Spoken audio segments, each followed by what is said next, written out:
ويسر لي أمري واحلل عقدة من لساني ويفقهوا قولي. الصلاة والسلام عليك يا رسول الله وسلم عليك يا حبيب الله. اللہ سبحانہ و تعالیٰ کا لاکھ لاکھ شکر عظیم ہے کہ مالک الملک نے ہمیں اپنی یاد کے لیے یہاں اکٹھا ہونے کی توفیق عطا فرمائی. لاکھوں کروڑوں درود و سلام حضرت محمد مصطفیٰ صلی اللہ علیہ وآلہ وسلم کی ذات اقدس اور اطہر پر جن کے طفیل مالک الملک نے یہ کرم نوازی فرمائی. اپنے ذکر و فکر کے پروگرام کی طرف جانے سے قبل جیسے کہ ہمیشہ کا معمول ہے کہ ہم دو چار آیاتیں قرآن حکیم کی پڑھتے ہیں، سمجھتے ہیں، اور پچھلی دفعہ جو ہم نے پڑھا اس کے بعد آج یہ یہاں سے شروع ہوتا ہے اعوذ باللہ من الشیطان الرجیم بسم اللہ الرحمن الرحیم. وَمِنَ النَّاسِ مَن يَقُولُ آمَنَّا بِاللَّهِ وَبِالْيَوْمِ الْآخِرِ وَمَا هُمْ بِمُؤْمِنِينَ. اور کچھ لوگ ہیں جو کہتے ہیں ہم ایمان لائے اللہ پر اور روز قیامت پر، حالانکہ وہ مومن نہیں ہے. وَمَا هُمْ بِمُؤْمِنِينَ، حالانکہ وہ مومن نہیں ہے. کچھ لوگ زبان سے، یہاں سے یہ جو ذکر ہے قرآن پاک کے اندر یہ منافقین کا ہے، کیونکہ وہ لوگ منافق اسے کہتے ہیں، یہ تعریف سن دیں منافق کسے کہتے ہیں، جس کے دل میں اور ہو اور زبان پر اور ہو اس کو منافق کہتے ہیں. دل میں اور ہو زبان پر اور ہو. آپ کو کہتا ہے کہ میں کل شام کل شام میں آپ کے گھر 4 بجے آؤں گا، حالانکہ اسے آنا نہیں ہے اور نہ وہ آئے گا. تو جو دل میں اس کے یہ پہلے ہی تھا کہ میں نے کون سا آنا ہے، بھائی کہہ دو ان کو، ٹالو ان کو، میں کل آ جاؤں گا. تو جو اس کے دل سے جو بات نہیں کرتا اس کے دل میں اور خیال ہوتا ہے اور زبان سے وہ کچھ اور کہتا ہے. ایک آدمی آپ سے کہتا ہے مجھے یار 1000 روپے دو، میں یہ اتوار کے دن آپ کو لوٹا دوں گا، حالانکہ اس کے خیال میں یار اسے نکالنے تو دو نا، پھر دیکھیں گے کس نے دینا کس نے نہ دینا. تو جب دل سے جو بات نہ کرے، اس کے زبان سے کچھ اور کرے اور دل میں کچھ اور خیال ہو، اس کو منافق کہتے ہیں. بس یہ بڑی اہم بات ہے، یہ بڑی خاص بات ہے. اس لیے آپ لوگ جو بھی کریں دل سے کریں. اگر آپ کے دل میں کچھ اور ہے اور زبان سے کسی کو، کسی دوست کو، کسی بہن بھائی کو، کسی عزیز رشتہ دار کو کچھ جھانسا دینے کی بات کر رہے ہیں تو وہ بچو منافقت کے زمرے میں آ جاتے ہیں. اس لیے جس سے بات کرو سچی کرو، کھری کرو، اور ڈرو صرف اللہ سے. کسی بندے سے ڈرنے کی ضرورت نہیں ہے، کیونکہ آپ بندے ہیں اللہ کے. اللہ سبحانہ و تعالیٰ نے آپ کو اس جہان میں بھیجا تو آپ آئے. ہم میں سے کسی نے اپلیکیشن نہیں دی، درخواست نہیں دی کہ اللہ ہمیں دنیا میں بھیج. نہیں، مالک الملک نے اپنی مرضی سے ہمیں پیدا فرمایا اور ہمیں اس دنیا میں بھیجا. جس سرزمین پر اس نے چاہا بھیجا. کوئی پنجاب میں پیدا ہوا، کوئی سندھ میں، کوئی بلوچستان میں، کوئی افریقہ میں، کوئی امریکہ میں. تو جہاں اللہ کی مرضی تھی اس سرزمین پر اللہ نے ہمیں بھیج دیا. پھر جس گھر میں اللہ نے چاہا، جس قوم اور جس خاندان کے اندر، کوئی زرداری خاندان ہے، کوئی بھٹو ہے، کوئی لاشاری ہے، کوئی پالاری ہے، کوئی سید ہے، کوئی قریشی ہے، کوئی چودھری ہے، کوئی کس قسم کا ہے، جس کے گھر میں اس نے چاہا وہاں اس نے اپنی مرضی سے پیدا کر دیا. اور انسان کو پیدا کرنے کے بعد تمام تر ذمہ داری اللہ سبحانہ و تعالیٰ نے اپنے ذمہ لے لی. انسان کو رزق کی فکر نہیں ہونی چاہیے کہ رزق کا ذمہ اس نے از خود اپنے ساتھ پر لے لی ہے. اللہ نے قرآن میں فرمایا کہ ایسا کوئی زیرو، ایسا کوئی چھپایا اس سرکرہ عرض پر نہیں ہے جس کا رزق میرے ذمہ نہ ہو. اور پھر اللہ نے فرمایا وَتُعِزُّ مَن تَشَاءُ وَتُذِلُّ مَن تَشَاءُ. میں جسے چاہے عزت دوں، جسے چاہے ذلت دوں، جسے چاہوں بادشاہت دوں، جسے چاہوں بادشاہ سے بادشاہ چھین دوں، واپس دے دوں. تو یہ سب جب اللہ نے ذمہ داری لے پھر فکر فاقہ کس بات ہے؟ ہماری زندگی ایک وقت معین تک ہے، کسی کی 60 ہے، کسی کی 70 ہے، کسی کی 80 ہے، 90 ہے۔ جو آیا ہے اس دنیا میں اس نے ایک نہ ایک دن جانا ضرور ہے، یا رہنا کسی نے نہیں۔ تو زندگی بھی اس کی طرف سے ہوئی، موت بھی اس کی طرف سے ہوئی۔ جب وہ بلائے گا نہ ایک لمحہ آگے نہ ایک لمحہ پیچھے۔ وقت ایک اور بات بڑی آپ کو خاص بتا دوں چلتے چلتے، یہ جو ڈیتھ ہوتی ہے اشفاق صاحب، یہ جو موت ہوتی ہے اس کا پروسیس ہے۔ کیا ہے؟ پروسیس ہے۔ یہ بہت پہلے شروع ہو جاتی ہے۔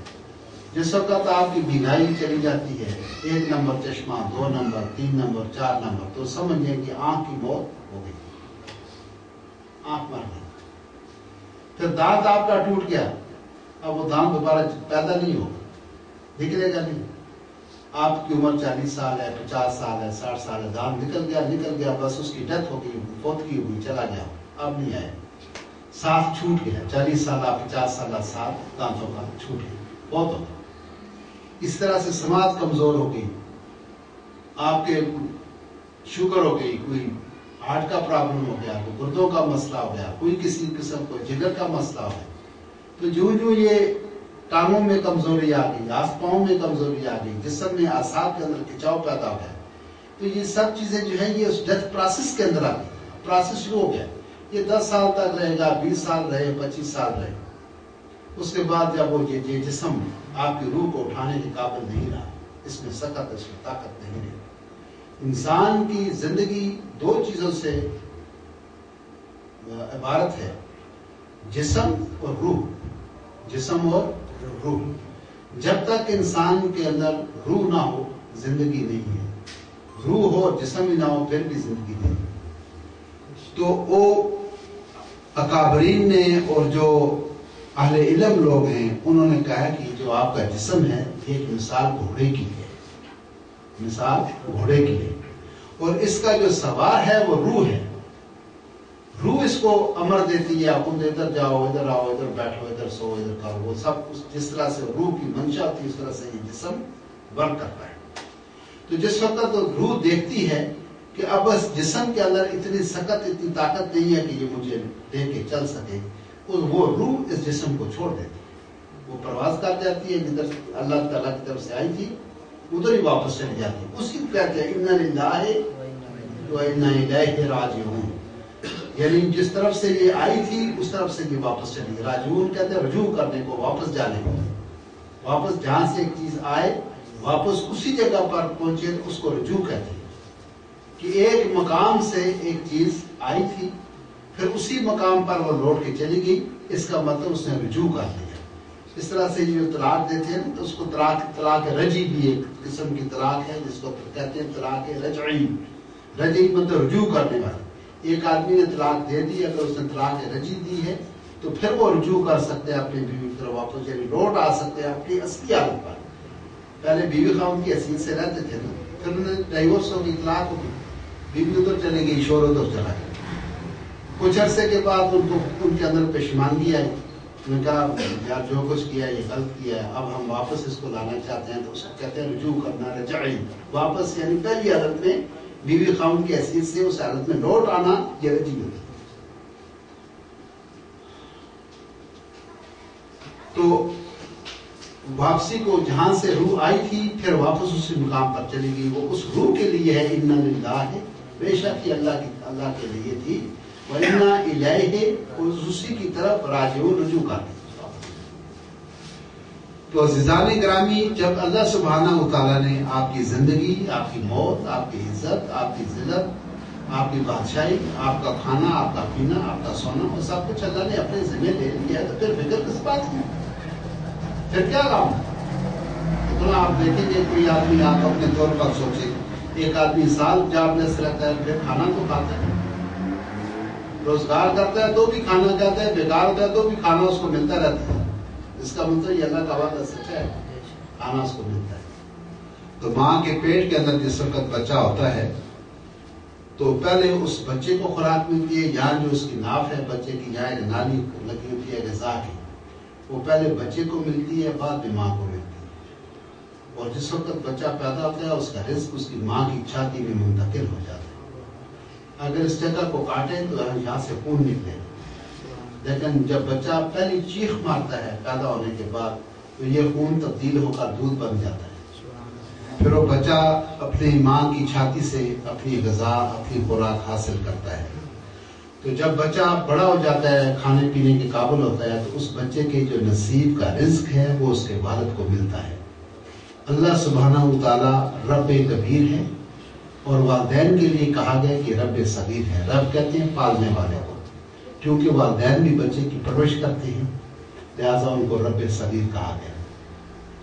تو اس بچے کے نصیب کا جو رزق ہے وہ اس کے والد کو ملتا ہے، اور والد کا کام ہے اپنے بچے تک اس رزق کو پہنچانا. یہ نظام قدرت ہے. جب اللہ سبحانہ و تعالیٰ نے تمام ذمہ داریاں اپنے سر لے لی ہیں تو پھر پریشانی کی بات ہی نہیں ہے. پھر کیوں آپ کو کسی کے خفا ہونے کے، ناراض ہونے کی یا قطع تلقی کے پھر کیوں فکر ہے؟ آپ کو کیا اس بندے سے لالچ پڑی ہے جب آپ کا ذمہ ہی اللہ نے دے دیا؟ تو جس وقت انسان کے دل میں یہ یقین پیدا ہو جائے، یہ ایمان کامل ہو جائے. میں نے پہلے بھی کئی دفعہ کہا ہے کہ ایمان کہتے ہیں یقین کو. ایمان کا کوئی معنی پوچھے نا، ایمان کا کیا معنی ہے، تو کہیں یقین کا معنی ایمان ہے.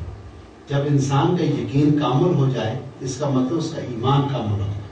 ٹھیک ہے، بات سمجھ گئے آپ؟ تو جس وقت انسان کا اپنا یقین کامل ہو جائے، یعنی میری زندگی، میری موت، میرا اٹھنا بیٹھنا، میرا کام کاج، ہر قول ہر فعل اللہ کے لیے، رزق مجھے وہ دے گا، موت وہ دے گا، زندگی وہ دے گا، عزت ذلت وہ دے گا، تو پھر کسی سے ڈرنے کی کیا ضرورت ہے؟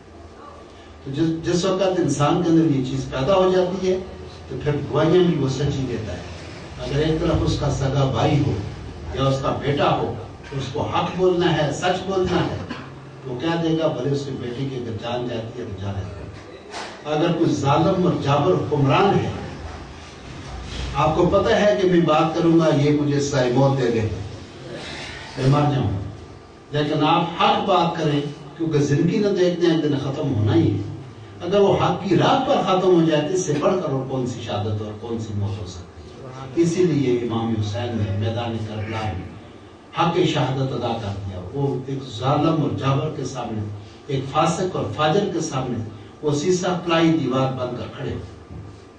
انہوں نے 10 داد، 10 کہتے ہیں آپ کو، داد کہتے ہیں دینے کو، 10 داد، سر داد 10 نہ داد، سر دے دیا، سر داد سر دے دیا، 10 نہ داد، در دست یزید، یزید کے ہاتھ میں ہاتھ نہیں دیا. حقا کے بنا لا الہ اصل حسین. تو عزیزان گرامی، جس وقت انسان کو یہ یقین ہو جاتا ہے کہ میرا رزق، میری زندگی، میری موت، میری ہر چیز اللہ سبحانہ وتعالیٰ کے ہاتھ میں ہے، تو پھر وہ دلیر ہو جاتا ہے، نڈر ہو جاتا ہے. اس کہتا ہے بس میرے لیے میرا اللہ کافی ہے، اللہ کافی ہے. جس وقت سیدنا ابوبکر صدیق اور سرکار دو عالم غار ثور میں تھے تو صدیق اکبر خوفزدہ تھے، ڈر رہے تھے. تو آقا دو جہاں نے فرمایا لا تخف ابوبکر، خوف مت کرو، ان اللہ معنا، اللہ ہمارے ساتھ.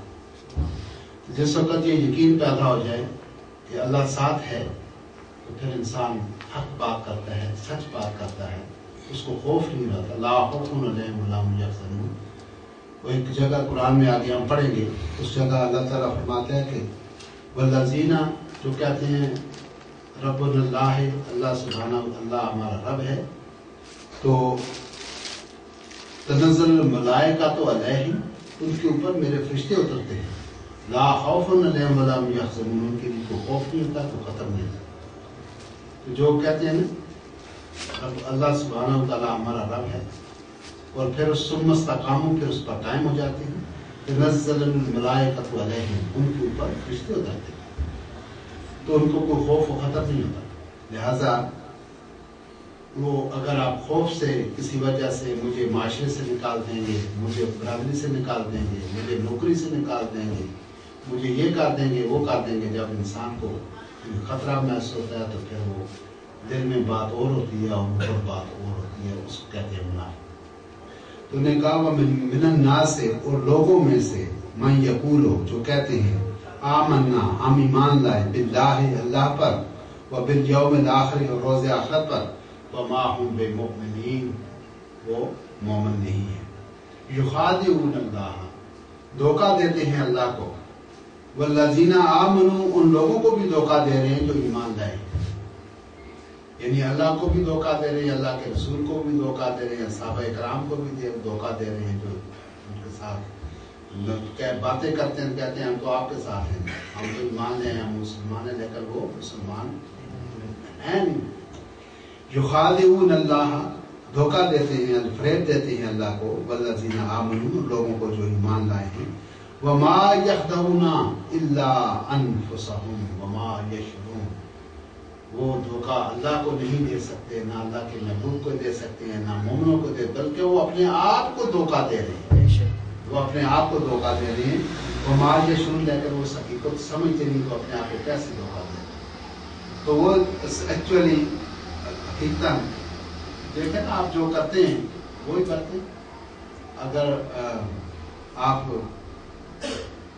گندم بوئیں گے تو گندم کاٹیں گے، جوں بوئیں گے تو جوں کاٹیں گے، جو آپ بوئیں گے وہی تو کاٹیں گے۔ اگر آپ منافقت کر رہے ہیں تو اس کو منافقت کا ان کو بدلہ ملے گا، اگر وہ مومن ہے تو مومنوں والے ان کو انعامات ملے گا۔ تو اس لیے وہ جو دھوکہ دے رہے ہیں بیسیکلی وہ ان مومنوں کو یا اللہ اور اس کے رسول کو دھوکہ نہیں دے رہے، بلکہ اپنے آپ کو دھوکہ دے رہے۔ کہتے ہیں نا، اگر آپ کسی کو گالی دیں گے تو کسی کو آپ گالی نہیں دے رہے ہو، اپنے آپ کو دے رہے ہیں۔ آپ نے کسی کو گالی ماں بہن کی دی تو جواباً وہ بھی تو آپ کو گالی دے گا۔ اس کا مطلب کہ آپ نے کسی کو گالی دی، اس کا وہ آپ نے اپنی جان کو اور اپنے نفس کو اور اپنی ذات کو نقصان پہنچا۔